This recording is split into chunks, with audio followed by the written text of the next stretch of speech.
رفیق ملت ایک بہترین روحانی خطاب فرما چکے ہیں، ان کے بعد آنا ایک بے ادبی ہے، لیکن حضور مخدوم ملت کا حکم ہوا تو میں چند منٹوں کے لیے حاضر ہوا ہوں۔ حضرات گرامی، میں نے جس آیت کریمہ کی تلاوت کا شرف حاصل کیا ہے، اس میں اس کا معنی ہے کہ ہر نفس کو موت کا مزہ چکھنا ہے۔ تو حضرات گرامی، عقل مند انسان وہی ہوا کرتا ہے جو اپنے امتحان کی تیاری کیا کرتا ہے۔ اعلیٰ حضرت فرماتے ہیں کہ ہائے غافل وہ کیا جگہ ہے جہاں 5 جاتے ہیں 4 پھرتے ہیں۔ تو زندگی میں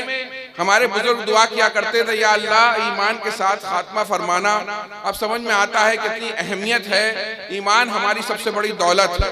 تو عقل مند انسان وہ ہوا کرتا ہے، بندہ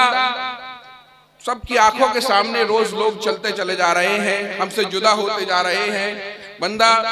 چاہے مسلمان ہو یا ہندو ہو یا کرسچن ہو یا سکھ ہو، سب کا موت پہ یقین ہے، کیونکہ اپنی آنکھوں سے دیکھ رہے ہیں۔ تو عقل مند انسان وہ ہے جو اپنی موت کی تیاری کیا کرتا ہے، اور خانقاہوں سے صوفیاء اکرام سے جڑنے کا مقصد ہوا کرتا ہے، اولیاء اعظام سے جڑنے کا مقصد ہوا کرتا ہے کہ انسان اپنے آخرت کی تیاری کرے، اپنے رب سے اپنے رشتے کو سنوارے، رسول پاک صلی اللہ تعالیٰ علیہ وسلم سے اپنے غلامی کے رشتے کو سنوارے۔ تو عقل مند انسان وہ ہوا کرتا ہے کہ اس کو جو ہے اس کے سامنے آنے والا جو موقع ہے اس کی تیاری کیا کرے۔ تو حضرات گرامی، میری یہ گزارش ہے کہ ہم سب کو روز اپنا محاسبہ کرنا چاہیے کہ ہم جس موت کی طرف بڑھ رہے ہیں، جس طریقے سے برف پگھلتی جاتی ہے، وقت ایک ایک دن کم ہوتا چلا جا رہا ہے، اور ہم اس منزل سے قریب ہوتے چلے جا رہے ہیں کہ جہاں پر ہمارے رشتہ دار، ہمارے گھر والے ہمیں قبر کے حوالے کرائیں گے، اور وہاں پر ہمارے اعمال کام آئیں گے، ہمارا عقیدہ کام آئے گا۔ تو حضرات گرامی، عقل مند انسان وہی ہوتا ہے جو مستقل اپنی موت کی تیاری کیا کرتا ہے۔ جس انسان کے پاس اپنی زندگی کا مشن ہوتا ہے، سامنے ویژن ہوتا ہے، اسی طریقے سے وہ کام کیا کرتا ہے۔ ایک بچہ جو ہے وہ IAS کی تیاری کرتا ہے تو سامنے لکھ لیتا ہے سول سروسز کی تیاری کرنی ہے۔ ایک بچہ نیٹ کے پیپر کی تیاری کرتا ہے تو وہ لکھ لیا کرتا ہے نیٹ کے پیپر کی تیاری کرنی ہے، اور اس کے لیے پلاننگ بنایا کرتا ہے، ایکسٹرا تعلقات نہیں بناتا ہے، بلکہ اپنا وقت اپنے مقصد کے لیے لگاتا ہے۔ تو ایک مسلمان کو اپنی زندگی میں ہر پل اس بات کا احساس ہونا چاہیے کہ ہمیں اس دنیا سے جانا ہے۔ جب وہ اس مشن کو، اس ویژن کو اپنے سامنے رکھے گا تو اس کی زندگی کے جو فیصلے ہوں گے وہ اسی طریقے سے ہوں گے۔ پھر انسان نہ تو اپنی پاور کے جوش میں کسی پہ ظلم کرے گا، نہ اپنے پیسے کے جوش میں کسی پہ ظلم کرے گا، نہ اپنے برادری کے جوش میں کسی پہ ظلم کرے گا، نہ کسی بزنس پارٹنر کو دھوکہ دے گا، نہ کسی کی بیٹی کو ستائے گا، نہ ماں باپ کی بے عزتی کرے گا، نہ کسی پہ ظلم کرے گا، کیونکہ اسے معلوم ہے کہ ہو سکتا ہے دنیا میں ابھی چند دنوں کے لیے تو میں کامیاب ہو جاؤں، لیکن بالآخر مجھے اس دنیا سے جانا ہے اور اپنے رب تعالیٰ کی بارگاہ میں جواب دینا ہے۔ تو انسان اگر یہ نسخہ کیمیا ہے، اسلام کی بہت اہم فکر جو ہے وہ فکر آخرت ہے۔ بزرگان دین نے، صحابہ اکرام نے، اولیاء اعظام نے، اہل بیت نے ہر وقت ہمیں فکر آخرت کا درس دیا ہے، اپنی آخرت کی تیاری کرنے کا درس دیا ہے۔ یہی صوفیاء کے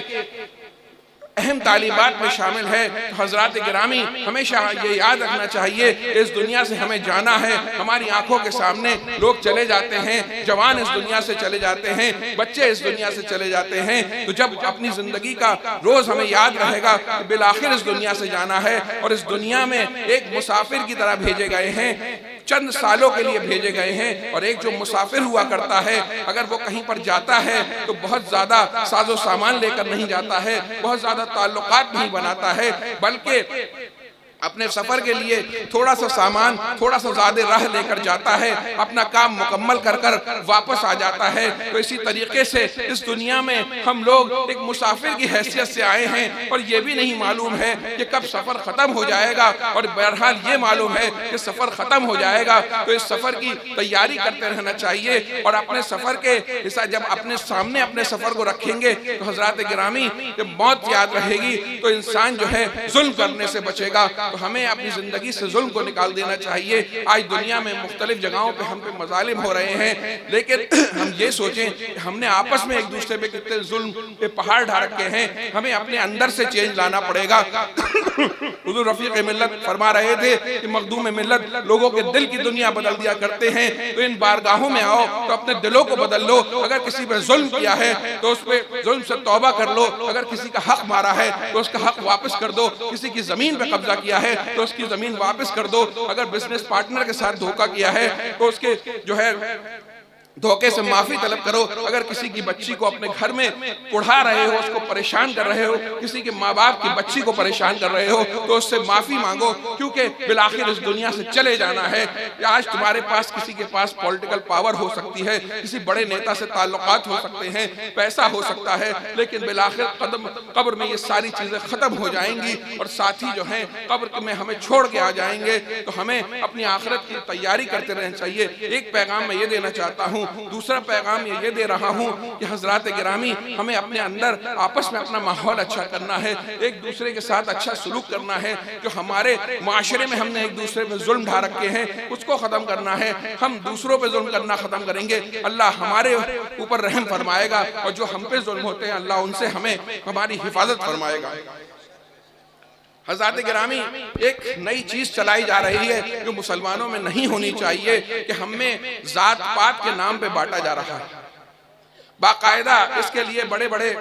پروفیسران کو اس میں لگایا گیا ہے، مسلمانوں میں سے لے کر، اور ہمیں اونچی ذات اور نیچی ذات میں بانٹا جا رہا ہے، جبکہ ہمارے یہاں اسلام میں کوئی ذات کا اس طریقے سے تصور نہیں ہے۔ ہمارے یہاں جو ہے معیار جو ہے اللہ سے قربت کا معیار جو ہے تقویٰ ہے، انسان کے بڑے ہونے کا معیار تقویٰ ہے۔ ہم کچھ بھی ہو سکتے ہیں، ہم شیخ بھی ہو سکتے ہیں، ہم خان صاحب بھی ہو سکتے ہیں، ہم انصاری بھی ہو سکتے ہیں، ہم منصوری بھی ہو سکتے ہیں، ہم قریشی بھی ہو سکتے ہیں، لیکن جب اس بارگاہ میں آتے ہیں، رسول پاک کی غلامی میں آتے ہیں، ایک ہی صف میں کھڑے ہو گئے محمود و ایاز، کہاں پر آپس میں جھگڑے نہیں ہوتے۔ اگر کوئی ایک محلہ کسی ایک برادری کا ہوتا ہے، فرض کیجئے قریشی حضرات کا ہوتا ہے، وہاں بھی آپس میں لوگوں کے ٹینشن ہوتے ہیں۔ اگر صرف کوئی انصاریوں کا محلہ ہو، صرف کوئی سادات کا محلہ ہو، خان صاحبوں کا محلہ ہو، گھر گھر میں ٹینشن ہوتے ہیں۔ لیکن یہ اور تاریخ میں ہو سکتا ہے کچھ کہنے والی بڑی ذاتوں سے کچھ دوسری جن کو چھوٹی ذات، حالانکہ اسلام میں ایسا کچھ نہیں ہے، ظلم ہوئے ہوں، لیکن اس چیز کو ابھارا جا رہا ہے تاکہ پہلے سے کمزور مسلمانوں کو اور ذات و پات اور پسماندہ طبقات کے نام پہ بانٹ دیا جائے۔ ضروری ہے کہ ہر طبقہ، ہر برادری اپنی اپنی ترقی کے لیے کام کرے، اپنے بچوں کو آگے بڑھائے اور پوری قوم آگے بڑھے، لیکن کبھی اس فریب میں مت آنا۔ بڑے بڑے پروفیسروں کو لگایا گیا ہے کہ ہمیں آپس میں بانٹ دیا جائے اور آپس میں نفرتیں بانٹ دی جائیں اس ذات کے نام پہ، اس ذات کے نام پہ۔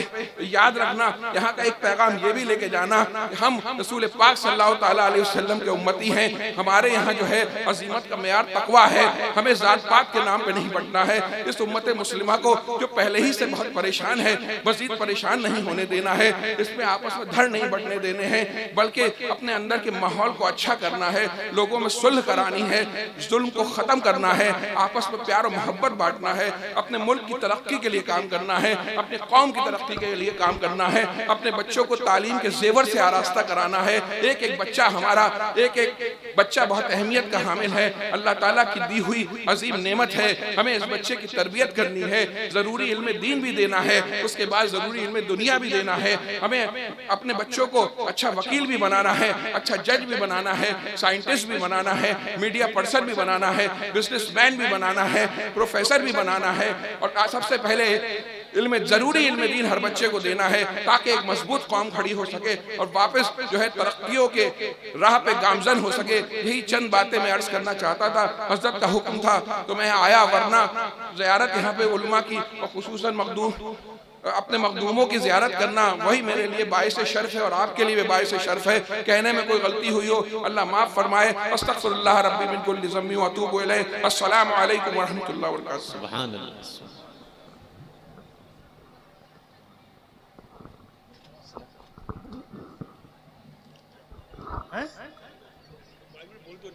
اب کیا ہوا؟